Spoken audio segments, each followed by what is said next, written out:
tuk chok nuam ule Vawiin nun Kawng Hruaitu tan Isua Tehkhin Thute som na Phum ruk Tehkhin thu chung chang kan zir ho le ton ani nizan lampang doktor temin enkol na hun kan mangrei deuh leka chu phang chuan recording te kan ti man talawa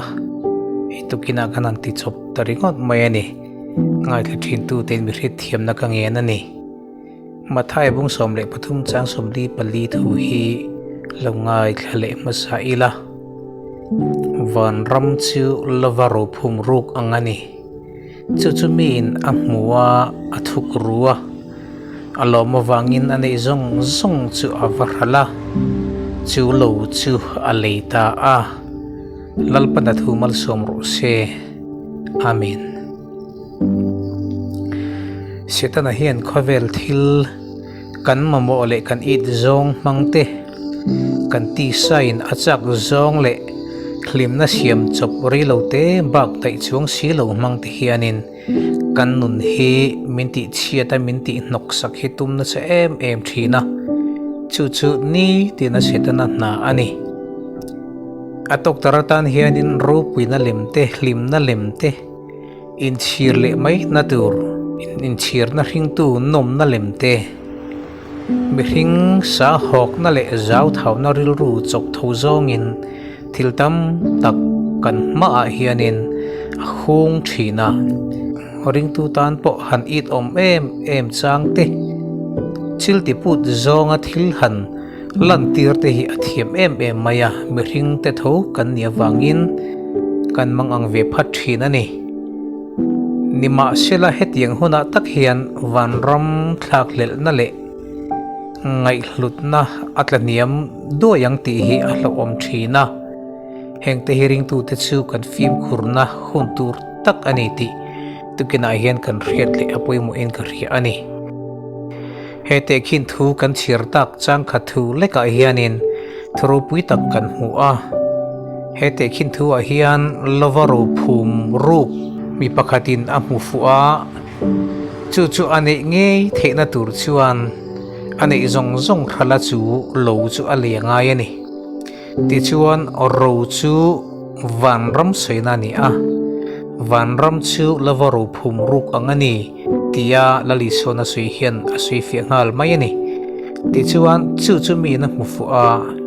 ani theinan ani thil zong khral vekina leita ani van ram nei tur hianin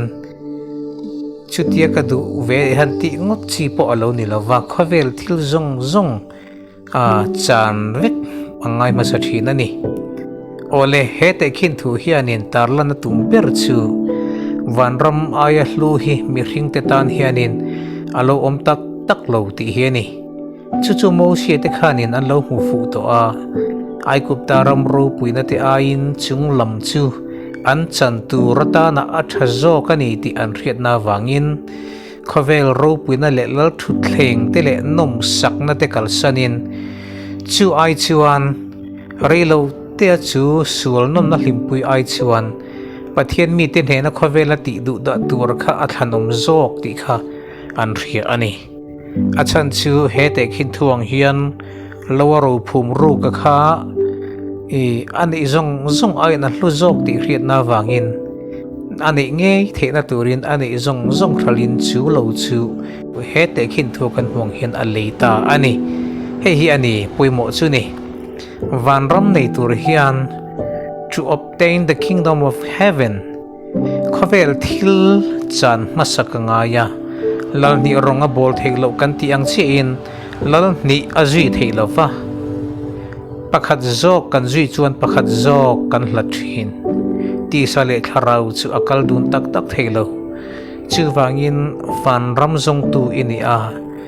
van ram idu ani chuan khovel thil pathian du lo zong te ikal sana Isua izui angayani van ram nei ti omzia chu kongdanga kan soidon chuanin chandam na chang ti emo chatun nun na nei ti te po in asui thiang chu vena hian van ram pana kan kalai mek hian kan nuna lalpan aram phentir pasaka tharawa min hual lok theinan kan nun apum puya anena kan hlan zo veka khovel nen kan inzom na kan ti cha pasaka ngai ni ti hi kan hriat apoi mo in ka hria a chu tu kena hian I huam ve em ingam ve angem I thei ve do nim le lalpan thu kan zatan malsom ro se amen itong tayang u lalpa kan pathian chung nung bermin mangai tu tukina hian nun kong Hruaitu atan ro Phum ruk Tehkhin thu lali Isua sui nge mangkhanin I thu cha toy te kan pong chuk le ta ani lalpa van ram hlut na hi eng ma in ati zolova chuwang chuan chumi nei tur chuan thil dang zong te po kan chan nga mangai nei ti in nangin min hrilani lalpa khovel hi moin khovel hi hluviau thin ma sela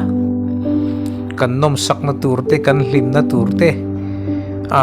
nang ma du lo zong te kan pai thla ka kan vui liam angai thin tukina hian chumi chu huam thei turin van ram hlut na mu fia tu kan ni ngai chu tiang anga van ram hlut na mu fia tu kan ni thei nan chuan kan zain min tran puyang che lali so Krista mingin kan ti le amen